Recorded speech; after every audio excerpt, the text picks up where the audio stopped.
Hello everyone. तो last lecture में हमने बात की थी एसाइक्लिक कंपाउंड्स के अंदर कन्फर्मेशनल आइसोमेरिज्म की। आज हम बात करेंगे कन्फर्मेशनल आइसोमेरिज्म और साइक्लिक कंपाउंड्स, जिसमें हम फर्स्ट ऑफ ऑल 3 मेंबर्ड लेंगे, देन 4 मेंबर्ड, देन 5 मेंबर्ड और देन 6 मेंबर्ड। तो सबसे पहले आज हम बात करेंगे कन्फर्मेशन ऑफ साइक्लोप्रोपेन। साइक्लोप्रोपेन आप सभी जानते हैं 3 मेंबर्ड रिंग होती है। ये बहुत ज़्यादा अनस्टेबल है क्योंकि इसके पास high amount of angle strain होता है और इसकी वजह से जो CC बॉन्ड है, कार्बन कार्बन बॉन्ड है, वो वीक हो जाता है और जल्दी से रिंग ओपनिंग रिएक्शन कर लेता है एज़ कम्पेयर टू अदर्स। यहाँ बॉन्ड एंगल जो है वो 60 डिग्री नहीं होता, ये डेविएट कर जाता है from normal tetrahedral angle.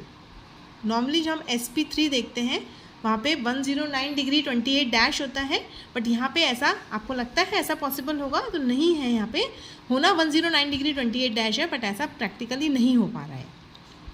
High amount of angle strain होने की वजह से इक्लिप्सिंग बॉन्ड्स की इसकी इलेक्ट्रॉन डेंसिटी जो है वो इंटरन्यूक्लियर एक्सिस पे लाई नहीं करती है। जैसा कि आप देख रहे हैं ये इसका स्ट्रक्चर है, this is the Newman projection. यहाँ आप देख रहे हैं हमने जो स्ट्रक्चर है वो कुछ इस तरह से बना है। ये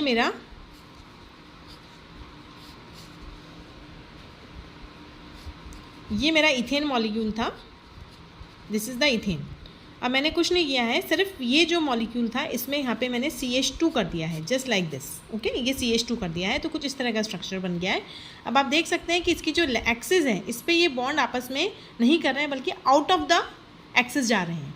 इसलिए मैंने यहाँ पे कहा कि हाई एंगल स्ट्रेन की वजह से इलेक्ट्रॉन डेंसिटी जो है वो इंटरन्यूक्लियर एक्सिस पे लाई नहीं करती है। देयरफॉर ऑर्बिटल्स जो है वो ओवरलैप नहीं कर पाती है फिक्स्ड एंगल पे और इस वजह से बॉन्ड वीक हो जाता है। और ये जो बॉन्ड है ये स्लाइटली बैंड टाइप होता है और इसको हम कहते हैं बनाना बॉन्ड। ये बनाना बॉन्ड बैलेंस करता है एंगल स्ट्रेन को साइक्लोप्रोपेन में। जो p ऑर्बिटल्स होती हैं उनमें p करैक्टर एनहांस होता है as compare to sp3 hybrid orbital, और जो आउटर CH बॉन्ड है उसमें s करैक्टर ज़्यादा होता है एज कम्पेयर टू नॉर्मल। तो आप देख सकते हैं this is called banana bond. यहाँ पे आप एंगल देख रहे हैं, अंदर जो है 60 डिग्री है और बाहर जो है वो 118 डिग्री सेंटीग्रेड है। ठीक है, नाउ हम बात करें कन्फर्मेशन ऑफ साइक्लोब्यूटेन। यहाँ पे आइडियल एंगल हमारे हिसाब से 90 डिग्री होना चाहिए, बट ऐसा नहीं होता है। बट यहाँ कंपैरेटिवली एंगल स्ट्रेन कम है एज कम्पेयर टू साइक्लोप्रोपेन। ऐसा माना जाता है कि प्लेनर मॉलिक्यूल का एंगल इतना होना चाहिए, but in case of cyclobutane ऐसा नहीं है। ये नॉन प्लेनर है, पकड़ होता है या बटरफ्लाई जैसी कन्फर्मेशन होती है। आप देख सकते हैं यहाँ पे क्या हुआ है, यहाँ पे जो H था वो भी CH2 हो गया, नीचे वाला जो H था वो भी CH2 हो गया। ये मैंने स्टैगर्ड कन्फर्मेशन इक्लिप्स कन्फर्मेशन बनाई है और देखिए इस तरह का ये दिखाई देता है। इसमें एंगल है आपका 88.5 degree. Okay, now cyclopentane. Cyclopentane में आपका बॉन्ड एंगल होता है 108 डिग्री, जो नियर अबाउट sp3 एंगल के आसपास ही होता है। यहाँ पे एंगल स्ट्रेन बहुत ज़्यादा कम होता है और एनवलप और ट्विस्ट कन्फर्मेशन यहाँ पॉसिबल है। यहाँ एनवलप जैसी कन्फर्मेशन होती है और ये इसकी आपकी न्यूमैन प्रोजेक्शन है, इक्लिप्स फॉर्म। ये एनवलप जैसा होता है जहाँ पे टॉर्जनल स्ट्रेन रिलीव हो जाता है कुछ एक्सटेंट तक। ओके, नाउ हम चलेंगे अब 6 मेंबर्ड रिंग, जो कि आप फर्स्ट ईयर में भी पढ़ चुके होंगे, डैट इज़ कॉल्ड साइक्लोहेक्सेन। आप देख सकते हैं साइक्लोहेक्सेन की बात करें तो साइक्लोहेक्सेन कुछ इस तरह का होता है, आप जानते हैं सभी। बट इन रियल ऐसा नहीं होता है। इसकी 2 फॉर्म्स होती है, एक बोट फॉर्म होती है और एक चेयर फॉर्म होती है। और भी अदर फॉर्म्स होती है, बट मेनली ये दोनों ही बात किया करते हैं हम। रूम टेम्परेचर पे ये चेयर फॉर्म में एग्जिस्ट करता है। इसकी जो प्लेनर फॉर्म है उसकी large amount of torsional strain होता है, लगभग 18 kilo calorie per mole, and because of eclipse position of CC bonds. इसको रोकने के लिए ये किस फॉर्म में रहता है, चेयर फॉर्म में। और चेयर फॉर्म के अलावा इसमें हाफ चेयर भी होता है, बोट भी होता है और ट्विस्ट बोट, जिसके बारे में हम बाद में बात करेंगे। नाउ हम चेयर फॉर्म की बात करें तो चेयर कुछ इस तरह से होता है, जैसे हम चेयर होती है लाइक दिस। तो ये जो चेयर फॉर्म है इसके अंदर 2 तरह के होंगे, एक हाइड्रोजन होगा इक्वेटोरियल और एक होता है आपका एक्सियल। आप देख सकते हैं जो बिल्कुल स्टैंडिंग पोजीशन में दिख रहे हैं 1 2 3 4 5 और ये 6, ये आपका एक्सियल बॉन्ड है। और बाकी जो है आपका this one, this this this this and this, जिसको मैंने HE से रिप्रेजेंट किया, ये है इक्वेटोरियल बॉन्ड। ये जो HA हैं जो आपको दिख रहे हैं, इनमें 1,3 सिन डाई एक्सियल इंट्रैक्शंस होती है, जिसकी वजह से ये थोड़ा सा आपको स्टेबिलिटी को इफेक्ट करते हैं। यदि न्यूमैन प्रोजेक्शन की बात करें तो ये CH2 जो आपका इथेन मॉलिक्यूल था वही था, बट इन 2 इथेन मॉलिक्यूल्स को आपस में CH2 से जोड़ दिया है, तो ये आपका बन गया है न्यूमैन प्रोजेक्शन ऑफ साइक्लोहेक्सेन। अब हम बात करें कि यहाँ पे जो ग्रुप्स हैं इसको हम बोलते हैं 1-2 डाई इंटरेक्शन, जो इक्वेटोरियल इक्वेटोरियल के बीच में हो इसको हम बोलते हैं 1-2 इंटरेक्शन। ओके, ना अब बात करते हैं हाफ चेयर कन्फर्मेशन की। हाफ चेयर कन्फर्मेशन की बात करें तो हाफ चेयर कन्फर्मेशन कुछ इस तरह से होती है, आधी चेयर।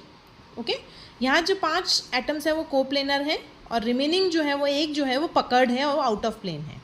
ये कन्फर्मेशन होती है स्ट्रेच करने से, एक कार्बन को हम स्ट्रेच कर दें प्लेनर पार्ट से ऊपर की तरफ, तो उसकी वजह से क्या होता है, थोड़ा ये अनस्टेबल हो जाता है। यहाँ पे जो एनर्जी बैरियर है वो है आपका 10.8 किलो कैलोरी, ये कम स्टेबल होता है क्योंकि यहाँ पे टॉर्जनल स्ट्रेन बहुत ज़्यादा हो गया है। नेक्स्ट हम बात करें बोट कन्फर्मेशन की, तो बोट कन्फर्मेशन कुछ इस तरह से होती है, just like boat, like this. यहाँ पे आप देख सकते हैं कि ये जो है हाइड्रोजन, इनको हम बोलते हैं फ्लैगपोल हाइड्रोजन्स, जो कि हाईली स्टेरिक हिंड्रेंस क्रिएट करते हैं, जिसकी वजह से बोट कन्फर्मेशन अनस्टेबल होती है। और ये इसका इक्लिप्स न्यूमैन प्रोजेक्शन है। इस न्यूमैन प्रोजेक्शन में आप देख सकते हैं सभी जो है इक्लिप्स्ड इथेन जैसे हैं और दोनों CH2 जो है उनको हमने यहाँ पे सेंटर में दिखाया है। Okay, this is called eclipsed conformation और न्यूमैन प्रोजेक्शन ऑफ साइक्लोहेक्सेन।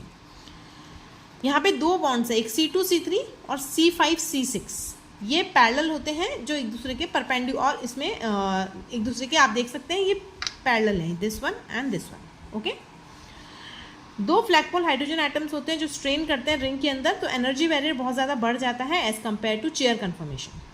जो बोट कन्फर्मेशन उसमें टॉर्जनल स्ट्रेन भी होता है because of eclipsed conformation of C2C3 and C5C6 bond, this is C2C3 and this is C5C6 bond, इनके eclipsing की वजह से ये अनस्टेबल होता है। फिर बात करेंगे हम ट्विस्ट बोट कन्फर्मेशन की। ट्विस्ट बोट कन्फर्मेशन में क्या होता है, थोड़ा सा जैसे आपने बचपन में कभी बोट बनाई होगी, तो बोट जब हम पैक होती है, कागज़ से बनती है, जब उसको खोलते हैं तो एक ऐसी कंडीशन आती है जिसमें थोड़ा मुड़ा मुड़ा सा हमको दिखता है बोट, तो that is called twist boat conformation. Okay, तो थोड़ा सा हम रोटेट कर दें एक्सिस को जो कि कनेक्ट कर रहा है दोनों कार्बन एटम्स को, तो यहाँ पे ट्विस्ट बोट बन जाता है। इसकी कंसंट्रेशन बहुत ही कम होती है, आप देख सकते हो कैसे बन रहा है। ये चेयर है, इसको थोड़ा सा ऊपर उठाया, इसको थोड़ा सा नीचे उठाया, तो ये पहले हाफ चेयर बनेगा और हाफ चेयर के बाद ये ट्विस्ट बोट बनेगा और ट्विस्ट बोट से वापस हाफ चेयर बनेगा और देन उसके बाद इन्वर्टेड चेयर, यानी चेयर उल्टी हो गई। तो इनमें सबसे ज़्यादा स्टेबल हो गई आपकी चेयर फॉर्म, देन उसके बाद हो गई आपकी बोट फॉर्म, और सबसे ज़्यादा अनस्टेबल जो है वो होती है आपकी हाफ चेयर फॉर्म। तो ये तो जनरल व्यू था about 3 membered, 4 membered, 5 membered and 6 membered cyclic molecules. अब नेक्स्ट लेक्चर में हम बात करेंगे साइक्लोहेक्सेन के सब्स्टिट्यूशन का, mono substituted and di substituted. Thank you.